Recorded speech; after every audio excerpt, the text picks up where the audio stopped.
नूतन लोकनियुक्त नगराध्यक्षांच्या पदग्रहण सोहळ्यात महिलांबद्दल चुकीचे वक्तव्य केल्याबद्दल आमदार अनिल पाटील यांच्या समर्थकांनी निषेध मोर्चा काढून माजी आमदार शिरीष चौधरी यांच्या प्रतिकात्मक पुतळ्याला जोडे चपला मारून पुतळ्याचे दहन केले आणि त्यांच्या कार्यालयाच्या अंगणात बांगड्या फेकण्यात आल्या।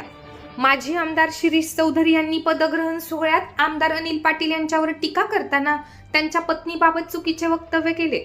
त्याचे पडसाद दुसऱ्या दिवशी उमटले। आमदार पाटील यांच्या समर्थकांनी शिरीष चौधरी यांना शिवीगाळ करत सोशल मीडियावर निषेध केला। दुपारी 3 वाजता नगर परिषदेसमोर 500 ते 600 जणांचा जमाव जमला। वसुंधरा लांडगे, सुलोचना वाघ, प्राध्यापिका मंदाकिनी भांबरे, जुवेदाबी शेख, तिलोत्तमा पाटील यांनी आपल्या भाषणातून शिरीष चौधरी यांचा निषेध करून समाचार घेतला।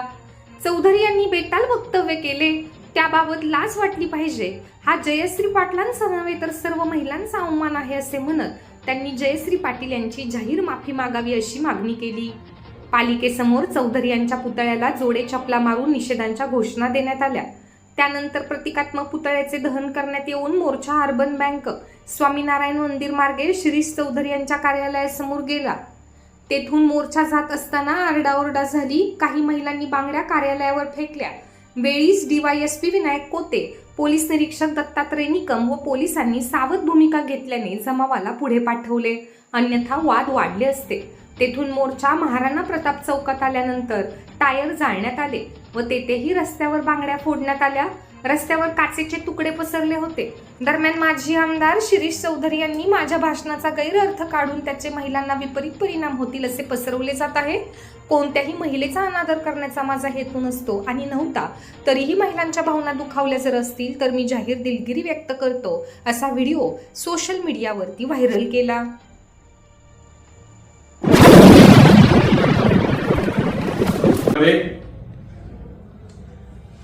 माझी जी पत्नी आहे जयश्री पाटील, हिच्या बाबतीमध्ये त्यांनी ज्या पद्धतीने वक्तव्य केलं, जी अश्लील भाषा वापरली, ही अंमळेची संस्कृती नाही।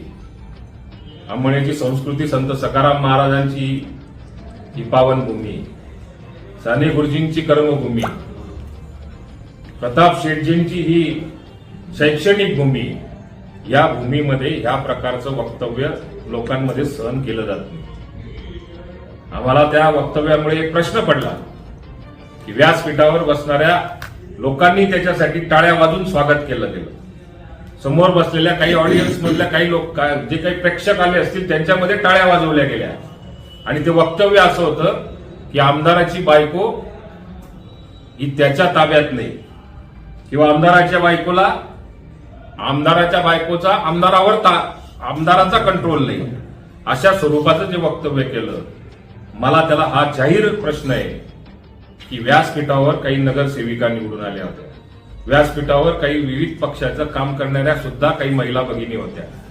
याचा अर्थ त्यांच्या घराने त्यांना जर का राजकीय क्षेत्रात काम करायला संधी दिली असेल, एखाद्याला नगरसेविका म्हणून काम करण्यासाठी घरातल्यांनी प्रोत्साहन दिलं असेल, एखाद्याला राजकीय पक्षामध्ये जबाबदारी पार पाडायची म्हणून त्यांना त्यांच्या घरातल्यांनी साथ दिली असेल, पाठिंबा दिला असेल, एखादी महिला एखाद्या ठिकाणी नोकरी करत असेल, तिच्या घरामधनं त्या नोकरी करणाऱ्या महिलेला समजा जर का प्रेरित केलं जात असेल, याचा अर्थ शिरीष चौधरीने त्याचा अर्थ असा काढावा का त्यांच्या घरातल्यांचा त्यांच्यावर कंट्रोल नाही?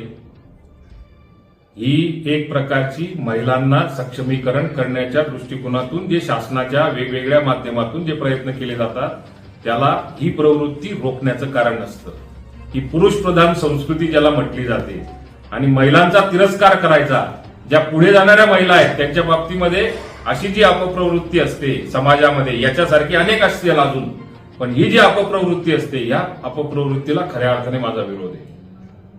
मी आपल्याला आपल्या माध्यमांच्या माध्यमातून एकच या ठिकाणी स्पष्ट करतो, या अंमळनेर तालुक्यातल्या महिलांच्या बाबतीमध्ये ज्या पुढे येत असतील, ज्यांना पुढे यायची इच्छा असेल, अपेक्षा असतील, त्याच्यासाठी आमदार म्हणून माझी जबाबदारी।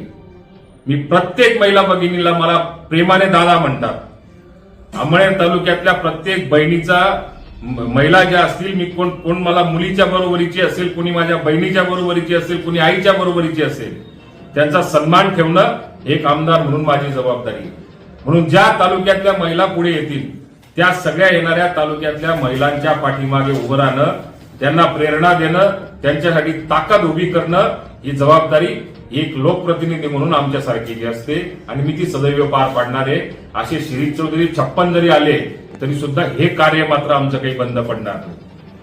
ज्या पद्धतीने त्याने वक्तव्य केलं, एखाद्या महिलेला दाबण्याचा प्रयत्न केला, एक प्रकारची त्याच्या मनामध्ये ती एक भीती आहे की या प्रकारचं जर का काम चाललं तर माझी काही भविष्यामध्ये डाळ शिजणार नाही. मला दुःख या गोष्टीचं वाटतं टाळ्या वाजवणाऱ्यांचं. कालच्या कार्यक्रमामध्ये ज्यांनी ज्यांनी टाळ्या वाजवल्या असतील, हे आपल्या अंमळनेरच्या जनतेला अपेक्षित होतं का? या अंमळनेरच्या जनतेने हे बघायचं होतं का? जी घाण आपण सगळ्यांनी मिळून तुमच्या अंमळनेरच्या जनतेच्या आशीर्वादाने ही घाण आपण बाहेर काढली होती, परत अंमळनेरच्या जनतेला हेच बघायचं होतं का? तर हे वक्तव्य केल्यानंतर काही लोकांनी त्या ठिकाणी ज्या टाळ्या वाजवल्या, परंतु त्याच्यात अजून एक गोष्ट महत्वाची होती. काहींनी टाळ्या वाजवल्या पण काहींना त्याचं वाईट सुद्धा वाटलं. ही खऱ्या अर्थाने अंमळनेरची दुसरी संस्कृती सुद्धा आहे. अंमळनेरच्या सर्वच नागरिकांना ते त्या ठिकाणी बसणाऱ्यांना तर आवडेलच असं काही म्हणता येणार नाही, पण टाळ्या वाजवणारे जे होतात ते टाळ्या वाजवणारे ते कडगोळं जे असतं ते कडगोळं आता कुठेतरी बाहेर यायला लागलेलं आहे. तो नगराध्यक्ष हा निवडून आलेला आहे, हा त्या शिरीष चौधरीच्या नावावर किती निवडून आलेला आहे हे काही या ठिकाणी सांगण्याची आवश्यकता नाही. तो आलेला आहे, तो त्याच्या चांगुलपणामुळे किंवा तो आलेला असेल तर त्याच्या कर्तृत्वामुळे किंवा त्याच्या चेहऱ्याकडे बघून किंवा अन्य कुठल्या कारणामुळे तो कदाचित निवडून आला असेल किंवा आमच्यावरती आमच्या काही चुका झाल्या असतील म्हणून कदाचित आम्हाला नाकारला असेल लोकांनी. शिरीष चौधरीच्या चेहऱ्याकडे बघून हा उमेदवार निवडलेला नाहीये. असो, पण त्यांच्या पक्षाचा होता म्हणून त्यांनी त्याचं क्रेडिट घेणं ते क्रमप्राप्त असतं आणि ते क्रेडिट घ्यावं. पण याचा अर्थ असा नाहीये की कुठल्याही महिला भगिनी असेल त्यांची आबरू काढणं, त्यांना विचित्र बोलणं, त्यांच्यावर आरोप प्रत्यारोप करणं, हे जे धंदे जे आहेत, ही जी संस्कृती जी आहे, ही संस्कृती अंमळनेरच्या जनतेने यापूर्वीच बघितलेली होती. 2016 मध्ये ह्याच प्रकारचं कृत्य केलं. माझ्यासारख्या माणसाच्या हातावर अंगावरती त्याने हात उचलला, त्यावेळेला कदाचित माझा घातपात झाला असता. तीच नगरपालिकेची निवडणूक परत पुनरावृत्ती होऊन परत या 2025च्या निवडणुकीमध्ये आपल्याला घडताना दिसत होती. आज ती परत त्यांची वृत्ती जी असेल ती वृत्ती आपल्याला सगळ्यांना बघायला मिळाली. एकीकडे राज्याचे मुख्यमंत्री असतील, राज्याचे उपमुख्यमंत्री असतील, यांच्या माध्यमातून लाडक्या बहिणींच्या नावाने आम्ही सगळेजण महिला सक्षमीकरण करण्याच्या दृष्टिकोनातून गल्लोगल्ली जातो आणि दुसरीकडे शिवसेनेच्या माध्यमातून महिलांचं जाणदर करणारी ही जी प्रवृत्ती आपल्याला बघायला मिळते, याचा अर्थ राजकीय क्षेत्रामध्ये आता आपण कोणाला घ्यावं आणि कोणाला घेऊ नये याच्यासाठी सुद्धा आपण राजकीय क्षेत्रामध्ये राजकारण्यांनी सुद्धा वर विचार केला पाहिजे. आज महिला सक्षमीकरण करण्याच्या दृष्टीने राज्य सरकार प्रयत्न करते आणि महिलांना डिप्रेशनमध्ये आणणं, महिलांना टॉर्चर करणं किंवा महिलांना अपमानित करणं हे दुसरं कार्य सुद्धा काही पक्षांच्या माध्यमातून अंमळनेरमध्ये जर का होत असेल तर त्याचा आम्ही सगळे मिळून निषेध करतो.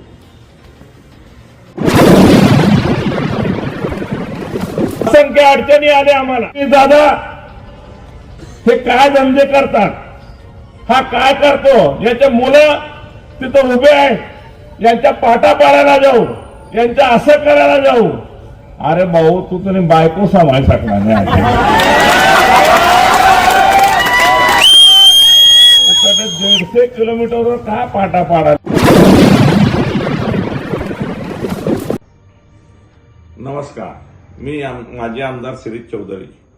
काल आमच्या विजय सभामध्ये माझ्या भाषणाचा विपरीत अर्थ काढण्यात येतोय. माझं भाषण पूर्ण ऐकलं नसताना काही कटिंग करून समाजामध्ये किंवा महिलांमध्ये विपरीत अर्थ काढून ते फिरवण्याचा दृष्टिकोन करून लोकांच्या भावना दुखवण्याचं काम करत आहे. आजपर्यंत आम्ही कुठल्याही महिलेचा अनादर केला नाही, अपमान केला नाही, यापुढेही करणार नाही. असं कधी कोणाला वाटत असेल किंवा आमचा अपमान होत असेल तर मी मनापासून त्यांची दिलगिरी व्यक्त करतो. परंतु मी सगळ्या समाज बांधवांना आणि सगळ्यांना एवढंच सांगू इच्छितो की राजकारण हे राजकारणाच्या जागेवर राहू द्या. हे वैयक्तिक टीकामध्ये आणि वैयक्तिक याच्यामध्ये घेऊन आपण जाऊ नका, कारण याच्यामध्ये बदनामी ही फार मोठ्या प्रमाणात होते. माझ्याकडून कधी काही अनुचित प्रकार किंवा काही शब्द निघाला असेल तर मी ते शब्द माघार घेतो आणि दिलगिरी व्यक्त करतो.